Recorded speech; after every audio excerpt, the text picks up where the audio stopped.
Chers compatriotes, bonjour, je suis le président Tchafak Jonas. La dernière vidéo que j'ai faite m'a beaucoup édifié moi-même sur Cabral Nandi Pelonga Longa. J'ai compris que beaucoup de mes frères Bamileke ne sont pas tribalistes parce que j'ai vu que vous avez supporté beaucoup Longa Longa. Près de 5000 commentaires et près de 4000 commentaires venaient de la communauté Bamileke. Et en faveur de Longa Longa, vous avez oublié votre frère Bamileke Cabral Nandi.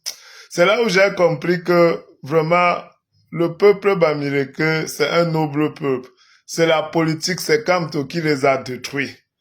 Parce que Kamto, je ne sais pas quel est son marabout, mais il a mis quelque chose dans la tête, une puce dans la tête de tous les Bamileke, que quand tu parles mal de Kamto, ils entrent en transe directement. Ils commencent à t'insulter. Ils deviennent, c'est-à-dire toute l'intelligence qu'ils ont dans leur tête part. Quand vous voyez même la basse agresser les gens en Europe là, c'est ça, ils sont en transe. Ils ne font pas ça d'eux-mêmes. Parce que je ne comprends pas comment vous pouvez pécher l'état de droit et la liberté d'expression et vous obligez maintenant les gens à parler. Ça, c'est contraire à la liberté d'expression. Moi, je vois le peuple Bamileke, c'est un noble peuple. À travers ce que vous avez fait, vous avez supporté largement Longa Longa qui n'est pas votre frère. Vous avez montré que vous n'êtes même pas tribaliste. Je crois qu'au Cameroun, il y a un tribalisme politique. Vous devenez tribaliste quand il s'agit de la politique. Mais hormis ça, j'ai vu un peuple vraiment vrai. Et avant, les Camerounais de toutes les communautés étaient très fiers d'avoir à leur sein le peuple Bamileke. Parce que c'est un peuple accueillant, vous êtes comme les Ekans. Un peuple accueillant, un peuple travailleur, un peuple qui n'est pas jaloux. Mais à cause de la politique depuis 2018, vous avez changé. Vous êtes devenus jaloux, vous êtes devenus tribalistes, vous êtes devenus agressifs. Vraiment, tous les Camerounais se sont étonnés. Les Camerounais étaient même tous d'avis pour vous donner le pouvoir. Même Paul Biya, qui est l'un des présidents les plus charismatiques du monde, a dormi chez Fosso Victor. Un grand Bamileke, un homme d'affaires humble, Fosso Victor, là. Le feu Fosso Victor, paix à son nom. Paul Biya n'a dormi que chez lui. Et regardez au Sénat, la deuxième personnalité, c'est un Bamileke, c'est Nyadi Fendi. Vous voyez, donc, le pouvoir était même déjà entre nos mains. Mais Kamto a enlevé ça entre nos mains.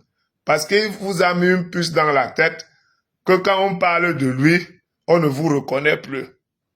Je vois les gens me dire ici que, oh, pardon, tu es bien, laisse le problème de Kamto. Les gens m'ont même appelé des États-Unis pour me supplier, laisse le nom de Kamto. Je dis que le type là vous a fait quoi, non? Moi, je vais chercher le type là pour demander ce qu'il a mis dans la tête de tous les Bamileke. Vous ne voyez pas que c'est un imposteur? Qu'est-ce qu'il vous a fait?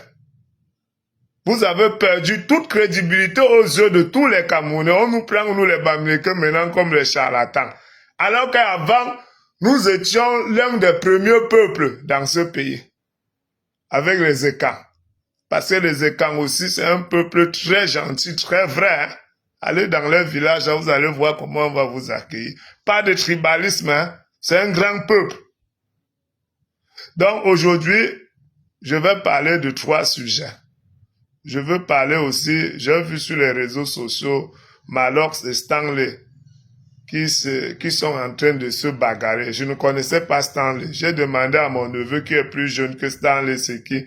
Il m'a dit celui qui a chanté Un père. J'ai dit, ah oui, je connais la chanson, une chanson à succès, mais je ne connaissais pas l'auteur. Et j'ai dit, qu'est-ce qu'il devient? Il me dit, Stanley vit au Hilton depuis des années. J'ai dit, il a construit. On a dit non. J'ai dit non, ça ne vaut pas la peine. On doit encourager Malox parce que Malox a construit. Et Malox est en train de montrer aux musiciens que si vous avez un peu d'argent, il vend un rêve positif. Stanley, il est à l'hôtel au Hilton, comme mon neveu m'a dit. Il n'a pas construit. Il n'apporte rien à la jeunesse. Il n'apporte rien au Cameroun. Quand Malox construit, il achète le béton, il paye la main d'œuvre, tout. Et c'est les commerces de ciment, tout qui marche. Vous comprenez? Parce que les gens comme les Stanley, au soir de leur vie, ils vont commencer à saboter Paul Biya, qui a chanté toute sa vie. Il n'a rien, le voici, il n'a pas de là où dormir. Alors qu'il avait l'argent, il passait son temps à vendre le faux rêve.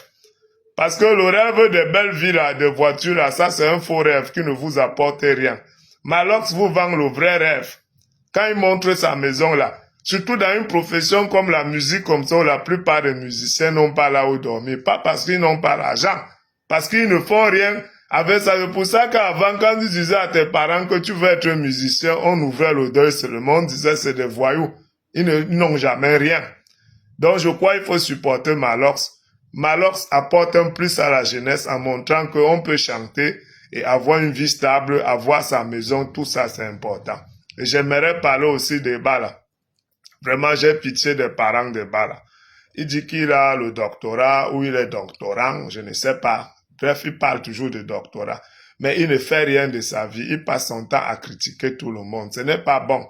Tu ne peux pas être un parent, tu dépenses ton argent pour que ton enfant devienne ce que Bala est devenu. Il ne peut aider personne. Je préfère un enfant illettré qui vend la tomate au marché au lieu d'avoir un enfant qui a le doctorat, qui passe son temps à critiquer tout le monde. Il critique il critique. Les gens travaillent, lui il critique. La critique n'est pas un travail. Suis au moins l'exemple de ton leader Kamto. Avant de critiquer les gens, il a son travail, il travaille, il construit. Toi, tu es là. Même les vêtements, tu n'as pas, tu souffres. Tu as pensé à tes parents qui ont dépensé pour t'envoyer à l'école. C'est un travail, ça, la critique. Faut arrêter ça, hein? N'importe quoi.